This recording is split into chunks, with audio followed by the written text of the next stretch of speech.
যারা কমপ্লিট জাহান্নামী, এরা আমাদের মানে বিনা হিসেবে জাহান্নামী যারা, এরা আমাদের মুসলমান ছেলেদের আইকন। হ্যাঁ, মেসি কি জান্নাতি? জান্নাতে যাবে? মেসি যদি এখন এই অবস্থায় মারা যায়, তাহলে ও কিভাবে আমার আইকন হয়? আমি ওর নামের লেখা টি শার্ট পরে কিভাবে ঘুরি? তার প্রতি আমার ভালোবাসা কিভাবে জন্মায়? কিভাবে জন্মায়? আমি তো মুসলমানের সন্তান।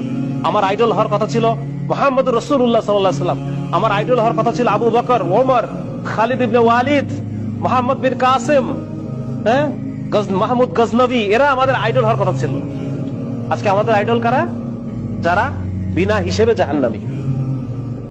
আমি কি মুসলমানের সন্তান না? আমি পড়ি নাই কালেমা লা ইলাহা ইল্লাল্লাহ মুহাম্মাদুর রাসূলুল্লাহ?